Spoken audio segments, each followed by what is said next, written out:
हे सहजयोगाचे कार्य किती विशेष आहे. मी आपल्याला आधी सांगितलं की गणपती सारखं एक नवीन मॉडेल तयार केलंय मी तुमचं. एक नवीन पद्धत आहे ती विशेष रूपाने तुम्ही ग्रहण केली, कारण तुम्ही त्या ग्रहणाला योग्य आहात. अयोग्य दान नाही दिलेलं मी. तुमची योग्यता क्षणोक्षणी पदोपदी मी जाणते.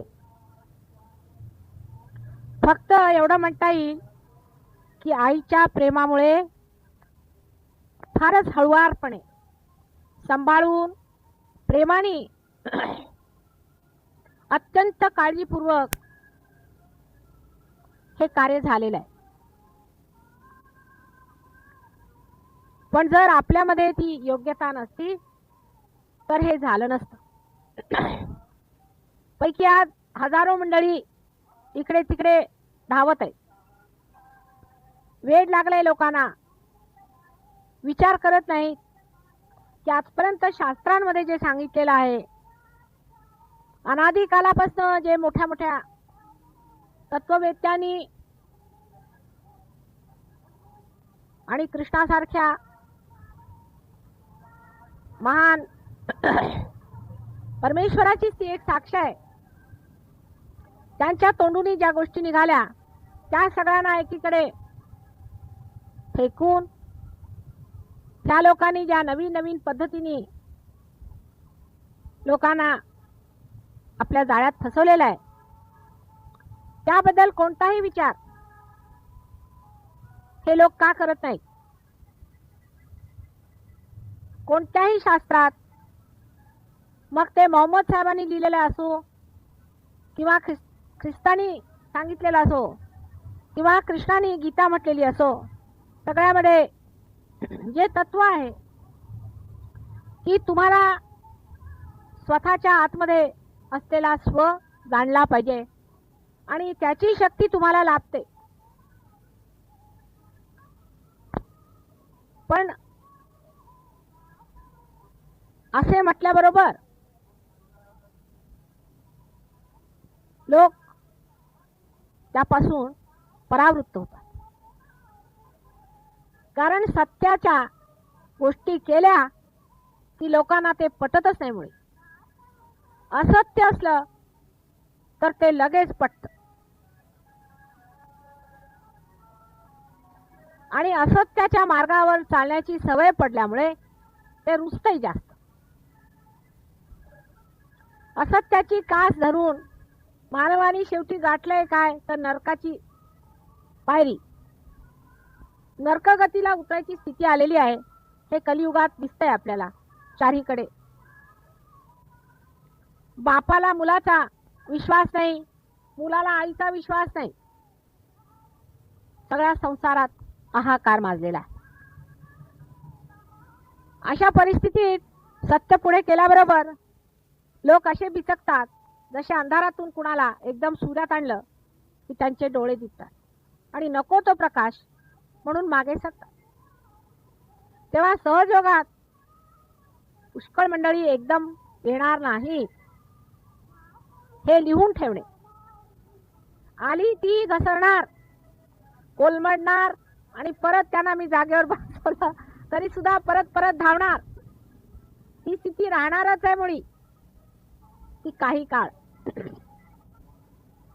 पण सहजयोगाला स्थायित्व किंवा जगजाहीर ज्याला म्हणतात तसं करायचं असलं तर त्याचा एकमात्र इलाज आहे. आम्ही काही असलो तरी ते आहोतच. आमचं काही वैशिष्ट्य नाही आहे ते, किंवा आम्ही काही मिळवलेलंही नाही आहे. आम्ही आहोतच, असेच आहोत जन्मजन्मांतरापासून. तेव्हा आमचं त्याच्यात काही देणं नाही ना घेणं नाही. तेव्हा आम्ही असलो तर लोक एवढंच म्हणतील कबूल आहे, माताजी होत्या आदी शक्ती, मग काय. त्या स्वतःच त्या असल्यामुळे त्यांचं काय आम्हाला सांगता तुम्ही. तर तुमच्याकडे नजर होणार आहे लोकांची की सहजयोगांमध्ये काय परिवर्तन आलं. त्यांच्या धर्माची स्थापना झाली का, कारण धर्मस्थापना होते ना पहिल्यांदा. कलियुगामध्ये पहिल्यांदा धर्मस्थापना माताजींनी केली का. ती कुठे करणार? ती तुमच्या नाभी चक्रात.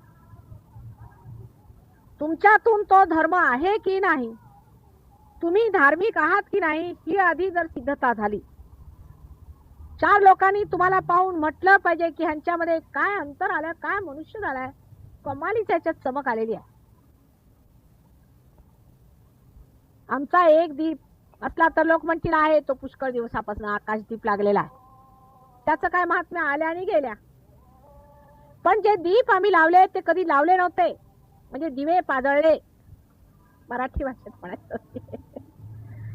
तर तसं झालं नाही पाहिजे. खरोखरच आम्ही दीप लावून दिवाळी सजवली हे तुमच्या प्रकाशामुळे कळलं पाहिजे लोकांना. आणि ह्याच्यापेक्षा मोठी जाहीर बातमी काही असू शकत नाही. उद्या आम्ही पेपरात गेलो, फोटो आला, वा काय माताजींचं दिसतच आहे मुळी, साक्षातच आहे मुळी, कबूल. पुढे काय? पण असं आहे, किती म्हटलं तरी त्या आदिशक्ती आमचं काय.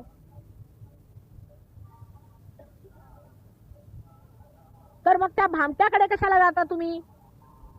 तर भामट्याकडे एवढ्यासाठी जायचं की तो नुसती आपली कमाल दाखवत असतो, 2 पैसे दिले की खुश तब्येत. पण माताजी म्हणतात की तुम्ही दाखवा कमाल. इथेच माताजींचं चुकतो. त्यांना ज्या काही कमाली करायच्या त्या कराव्यात त्यांनी, पण आमच्याकडनं अपेक्षा करतात. म्हणजे हे काय माताजींचं? पैसे म्हणतील तर देऊ आम्ही, काबाड कष्ट करा म्हणतील तर करू, पण आमच्यामध्ये धर्मस्थापना झाली पाहिजे, आमच्यामध्ये प्रेम दिसलं पाहिजे, संसारात लोकांनी म्हटलं पाहिजे की काय चमकलाय मनुष्य. हे फार कठीण काम आहे बा.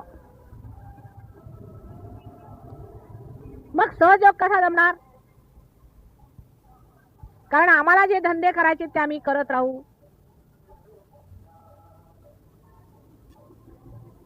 मी आता कालच परवा सांगितलं की मी सिंगापूरला तिकडे गेले होते, तर एक तिकडे गुरु बाबा ते पळ काढत होते. कारण त्यांनी सगळ्यांना सांगितलं तुम्ही स्मगलिंग करा, काही करा, वाटेल तितक्या बायका ठेवा, पुरुष ठेवा, पण पैसे इकडे द्या मागे. शेवटी त्यांचं सगळं स्मगलिंगचं सामान तिकडे पकडण्यात आलं. तेव्हा ते आले माझ्याकडे. म्हटलं आता त्यांना जाऊन विचारा.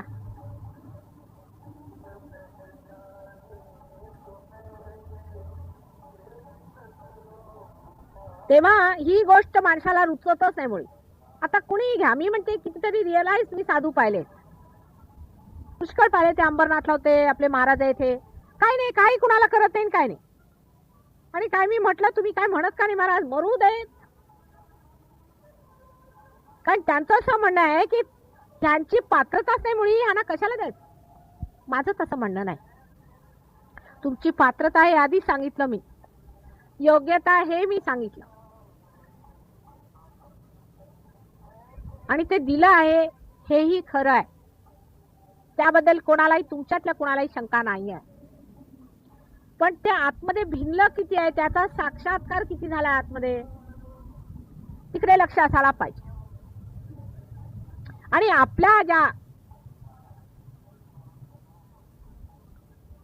चुका आहेत किंवा जी बाजू आपली लंगडी आहे ती बघितली पाहिजे. एक एक सहयोगी म्हणजे दीपस्तंभासारखा आहे खरं पाहिलं तर. अहो इतके गणेश बसवल्यावरती मला कशाला इकडे मारायला पाहिजे, इतकी मेहनत करायला पाहिजे, तुम्ही सांगा मला तंगड्या तोड्याची काय गरज आहे? जर तुमच्यासारखे एक एक मी बसवलेले आहेत, कुंडलीनी तुम्ही उठवू शका, पार लोकांना करू शकता, एक एक मठ घालून बसला तर लाखो रुपयाची तुमच्यावर पायावरती येणार. मला कशाला एवढी मेहनत करायला पाहिजे? फक्त एकच गोष्ट कमी आहे, ते अजून ते तुम्ही समजलाच नाहीत काय मिळालंय ते. अहो ज्यांच्या जागृत्या झाल्या नाही त्यांनी सुद्धा आश्रम बांधले.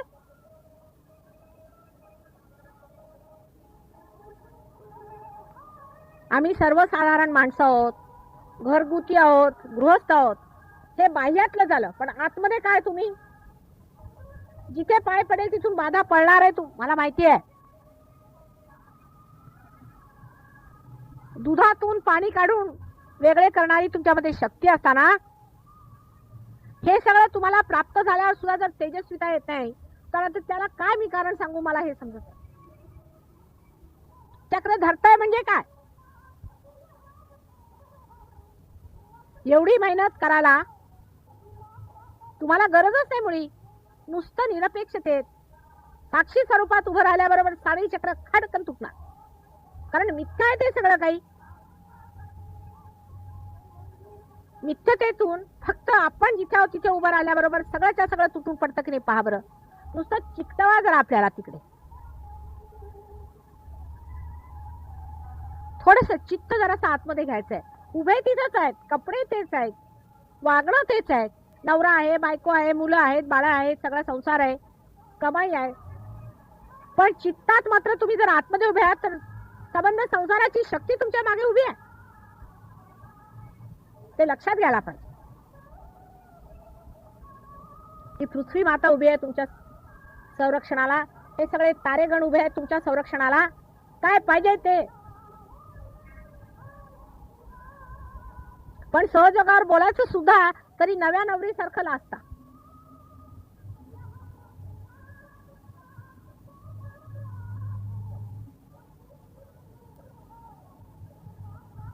अर्धवट लोकांसाठी सहजयोग नाही, मी 100दा सांगितलेलं आहे.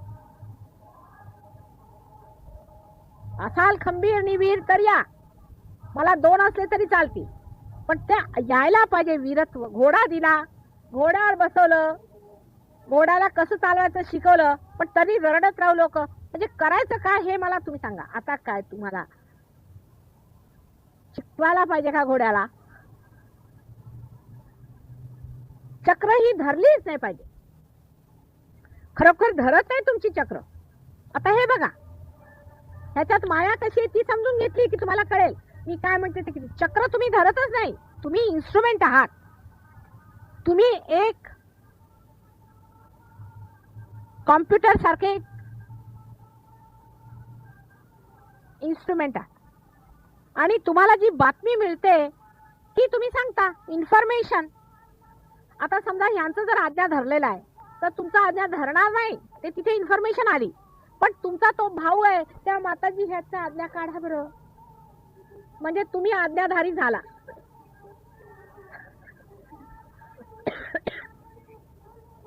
हा माझा भाऊ, हा माझा चुलता, हे माझं अमक, हे माझं तमक, हा माझा मुलगा. काय प्रधान म्हणजे धरत ते. कोणी तुमचा कोण आहे? तुम्ही तुमचे एकाकार तुमच्यामध्ये, तुमच्याच आनंदात, तुमच्याच राज्यात परिभ्रमण करता आणि तिथे जे तुमचे आहे ते तुमचे नेहमी होते आणि राहणार. ते हे बाह्यातलं जरासं सोडायला पाहिजे, म्हणजे चक्रे धरणार नाही. हे फक्त इन्फॉर्मेशन तुम्हाला येते, कुणाला जास्त येणार, कुणाला कमी येणार. ते तुमची चक्रे धरत नाही आहेत, पण त्याच्यावरच लक्ष. माताजी माझं हे धरलं, आता कसं काढू? अरे कसं तुझं धरलेलं आहे वेडे? शेजारच्या माणसाचं धरलंय म्हणून तुझं तसं येत आहे. म्हणजे मिथ्या गोष्टींकडे जी आशंका आहे ती सोडायला पाहिजे. जे मिथ्या आहे त्याची काय आशंका, म्हणजे बागुलबुवा आपण म्हणतो तसं. हा नुसता बागुलबुवा तुम्ही धरत आहात, खरोखर त्याच्यामध्ये काही धरणार शक्यच नाही तुम्हाला.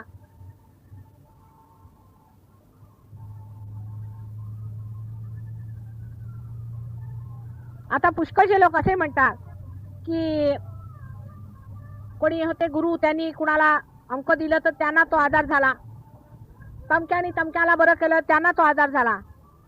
तुमच्यातल्या कितीतरी लोकांनी आज लोकांना व्हायब्रेशन देऊन ठीक केलेलं आहे. तुम्हाला माहिती आहे कोणाला आजार झालेला आहे? इथे साक्षात गंगा तुमचे पाय धुत असते सकाळपासून संध्याकाळपर्यंत, आणि तुम्ही इथे बरं मला धरलं म्हणजे हे सिंहासनावर बसायच्या लोकांनी असं वागायला नको.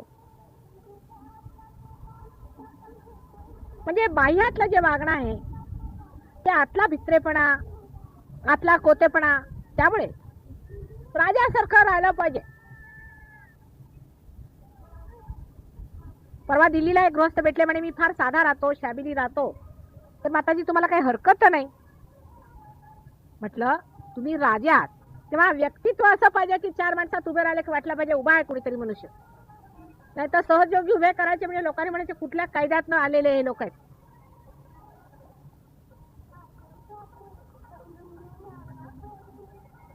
आपली फक्त स्थिती लक्षात घ्या की माताजींनी जे आम्हाला दिलेलं आहे ते काहीतरी विशेष आहे, अतिविशेष मी सांगते आपल्याला. त्याची किमया मी सुद्धा शिकले तेव्हा जमलंय ते. कारण तुमचे हे घोटाळे सगळे तुमच्या कुंडलीने अशा अटकलेल्या, त्या कशा सोडवायच्या आणि तुम्हाला ह्या मार्गावर कसं आणून सोडायचं, तुम्हाला कसं इथे पोचवायचं, ही सगळी मेहनत आधी केली आणि तुम्हाला तिकडे सोडवलेलं आहे.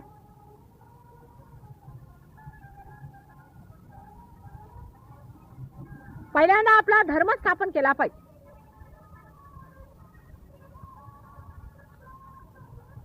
धर्म फार जरुरी आहे. जर माणसामध्ये आपला धर्म जर हलत असला तर सहजयोग जमत नाही. फार सोपं काम आहे धर्माचं. अति वर्जेत, जे काही अति असेल ते सोडायचं. पहिला मध्यावर यायचं ना, अति काही करायचं नाही. कोणत्याही गोष्टीमध्ये अति शैतान असली पाहिजे, हट्ट नसला पाहिजे. वेड्यासारखं एखाद्याच्या मागे लागावं तसं नसलं पाहिजे. हसत खेळत सहज अगदी. अतिमध्ये अति वर्जे. आता धर्मामध्ये काय, एक साधी गोष्ट, दारू प्यायची नाही. दारू प्यायची नाही, तंबाखू ओढायची नाही. अशा राक्षसी ह्या वनस्पती आहेत. दारू एक तऱ्हेचं राक्षसी मादक पेय आहे, लिक्विड आहे. अशा तरतरा आहेत. राक्षसी सुद्धा वस्तू आहेत जगामध्ये, त्या वापरू नका. खाण्याचं सुद्धा अति करू नये. विशेषतः गृहस्थ लोकांना हा त्रास आहे की खायचं असलं की जरा खाण्याबद्दल जरा जास्तच उत्सुकता असते. काय काय वेत आहे, काहीतरी चमचमीत करूया. मग बसल्या बायका पुरुषांच्या डोक्यावर, त्यांचे जीभ खराब करून करून. तर खाण्याचं सुद्धा अति करायचं सारखं सकाळपासून संध्याकाळपर्यंत. आयांनी मुलांना खराब करायचं, बायकांनी नवऱ्याला खराब करायचं. हे सुद्धा एक वेड आहे नुसतं. आणि मग लिव्हर खराब. अति वर्जित, नाही तर उपासडेपणा. खायचंच नाही मुळी, उपास. हे खायचं नाही, ते खायचं नाही. आठवड्यात 7 दिवस उपास. आणि नुसता फळाहार करायचा. खाण्याचं सुद्धा अति करायचं नाही. कपड्यांचं सुद्धा. एकतर नागवे फिरतील, नाहीतर कपडे रोज 3-3 बदलतील. काही मध्ये चालतं की नाही तुमचं. स्वच्छ व्यवस्थित उत्तम साजेलचे कपडे घालायचे अंगावर. त्याच्यातही अति लक्ष नको. गृहस्थ लोकांना फार जरुरी आहे. आणि त्यांना एकच फायदा असतो की मुलं बाळ झाल्यामुळे काही अति करतात ते काय मुलं चांगलीच काढतात त्यांची खरडपट्टी. एखादा असा वेडा घरात असला तर लोक हसतात. मग त्याला तीच मुलं मग हसू लागली म्हणजे त्या वेड्याचा एक तर तो संख्या तरी होतो आणि नाही तर सोडून तरी देतो. तेव्हा अतिवर्जता करायची, ही प्रत्येक बाबतीमध्ये अतिवर्जता करायची. आणि ज्या गोष्टी शैतानाच्या राज्यातल्या आहेत तिकडे लक्ष ठेवायचं नाही. आता मनुष्याचा सगळ्यात मोठा धर्म काय?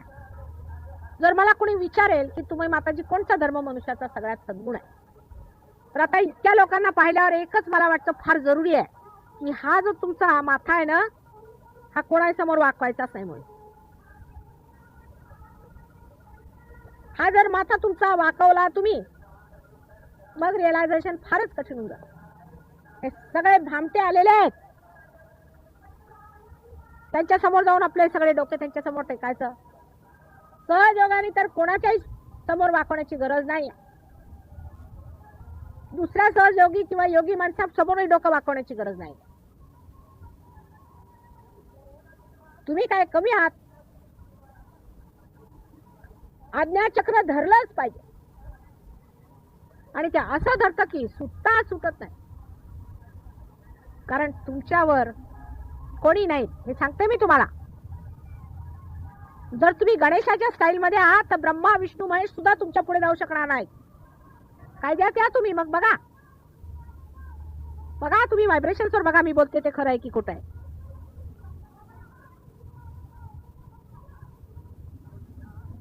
फक्त जसं माझं नाव आहे निर्मळ तसं स्वतःला निर्मळ ठेवा. फक्त फक्त फक्त हा शब्द आहे. ब्रह्मा विष्णू महेश सुद्धा तुम्हाला हात लावू शकणार नाही. तुम्ही कोणासमोर जाऊन माथा टेकवण्याची काही गरज नाही आहे. एवढे सगळे गुरु बाबा लोक आहेत ना, कुणी माझ्या डोक्याला हात लावू शकत नाही. गंगा सुद्धा माझ्या डोक्यावर चढू शकत नाही. पण तुम्ही लोक माझ्या डोक्यावर हात ठेवू शकता. आलं का लक्षात?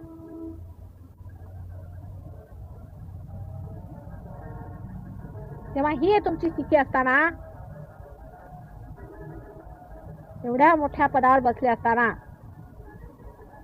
स्वतःविषयी बरोबर कल्पना न ठेवणे हे सहज नाही.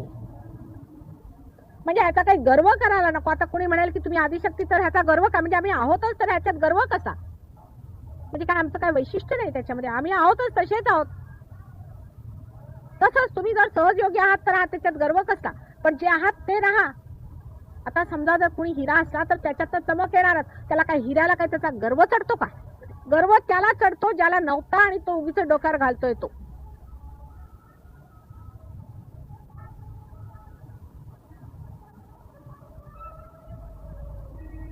त्याच्या उलट पाश्चिमात्य देशात आहे, तिकडे भयंकर अहंकार आहे लोकांना. ते स्वतःला लाटसाहेब समजतात. म्हणून इकडून गेले त्यांना नागवायला लोक. पाठवले तुम्ही चांगले एक्सपोर्ट करून, एक्सपोर्ट क्वालिटी छाटून बदमाश पाठवलेले आहेत. त्या सगळ्यांचा अहंकार असा तडाक तोडला तिथे की गाढवासारखे आता चिलमा घेऊन फिरतायत. इतके मूर्ख आहेत, इतके महामूर्ख आहेत की त्यांच्या मूर्खपणाचं मी वर्णन करू शकत. तुम्हाला सांगेन कधीतरी. आता मुलं बाळ आहेत काय सांगण्यासारखं नाही. त्यांनी आपल्या ज्या अहंकारामध्ये महामूर्खपणाची पदवी मिळवलेली आहे, म्हणजे त्याला पदवीदानच देता येणार नाही. म्हणजे इतके मूर्ख आहेत ते की वाटेल ते करतील मूर्खपणासाठी. म्हणजे आपल्याकडे वेडे सुद्धा तसं करणार नाही. तर ती एक तरा झाली तुमची दुसरी तरा. तुम्ही लोक किती म्हटलं तरी तसेच राहणार आणि त्यांना किती म्हटलं अहो जरा डोकं खाली करा तरी ते वरती येणारच. म्हणजे अशा दोन तऱ्हेच्या लोकांमध्ये आम्ही कुठे? थोडी तरी जागा आता सहयोगांच्यामुळे झालेली आहे. मधोमध थोडीशी जागा ही जरा वाढवायची. मग काम बघा आमचं तुम्ही.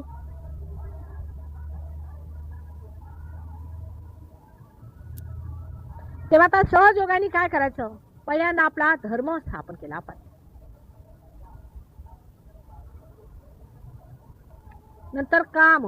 त्या बाबतीत जाणलं पाहिजे की पवित्रता असायला पाहिजे. आपल्या पत्नीशिवाय दुसऱ्या कोणत्याही स्त्रीकडे आई स्वरूपच पाहिलं पाहिजे. कठीण नाही आहे.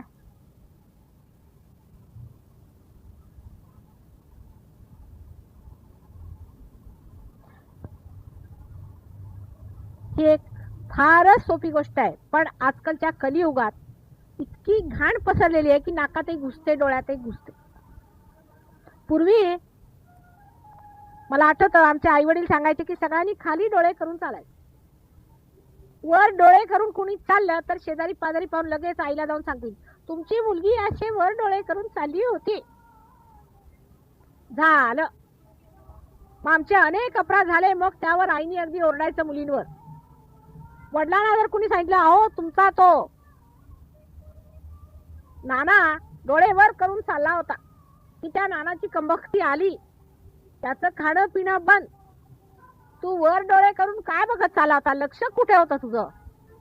लक्ष कुठे आहे हा पहिला प्रश्न असायचा. म्हणजे हे मी सांगते 25 वर्षापूर्वीची गोष्ट. पण आता तुम्ही स्वतंत्र झाल्यामुळे बेछूटपणा जो आलेला आहे, त्यामुळे जे प्रकरण आपण केलेली त्याबद्दल लक्षात घेतलं पाहिजे की डोळे जमिनीवर ठेवायचे. ही तुमची आजी आहे, डोळे नेहमी जमिनीवर ठेवायचे, तिच्या आशीर्वादात राहायचं, स्वतःला नम्र करून पृथ्वीच्या शरणात राहिलं पाहिजे.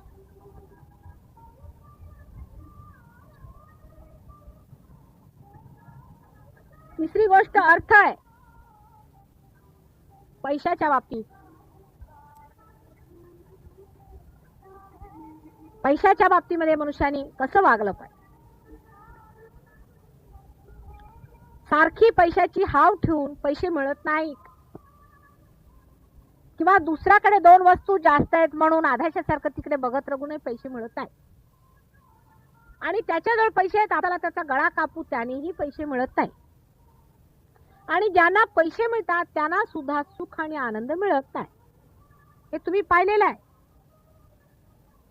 आता बुद्धीने हा विचार तुम्ही कायम करू शकता की पैशाने सुख मिळत नाही, मग कशाने मिळतं. पण पैसा एक अंग आहे. मग पैशाचं कोणतं अंग आहे. तेव्हा लक्ष्मीचं कसं स्वरूप मी पूर्वी सांगितलेलं होतं, तसं स्वरूप असायला पाहिजे समाधानी.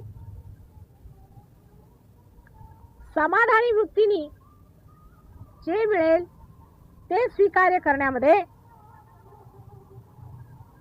मनुष्य राजा होऊन जातो. अहो, ज्याला समाधान आहे तोच राजा आहे, ज्याला समाधान नाही तो भिकारीच आहे. साधा हिशोब असतो. ज्याला समाधान नाही तो कितीही मोठा असला आणि स्वतःला मोठा काही मानत असला तरी सुद्धा तो भिकारी आहे. आणि ज्याला समाधान आहे तो जरी दिसाना तुम्हाला गरीब दिसला तरी तो राजा आहे. तेव्हा समाधान मानायला पाहिजे. आणि तुम्हासाठी कठीण नाही,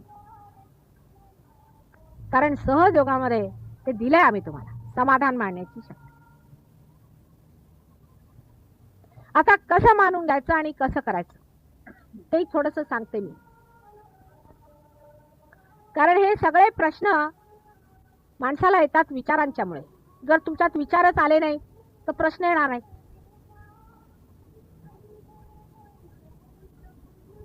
तर कोणत्याही गोष्टीवर विचार जास्त सुरू झाला, अतिवर गेला की विचार उचलायचा आणि फेकायचा माताजींच्या चरणावर. ज्याला आपण अनकॉन्शियस म्हणतो माइंड, अचेतन मन आहे ते तिथे, तो सगळा इकडे विचार फेकायचा की मग आम्ही तो सॉल्व्ह करतो. तुम्हाला प्रश्न आहे ना उद्या इन्कम टॅक्सचा, विचार करू नका, तो आणून आमच्या पार फेकायचा. तो जसा तुम्हाला हवा तसा होणार नाही, पण जो तुम्हाला हितकारी आहे तो होईल. हितकारी होईल आणि तोच खरा लाभदायक आहे.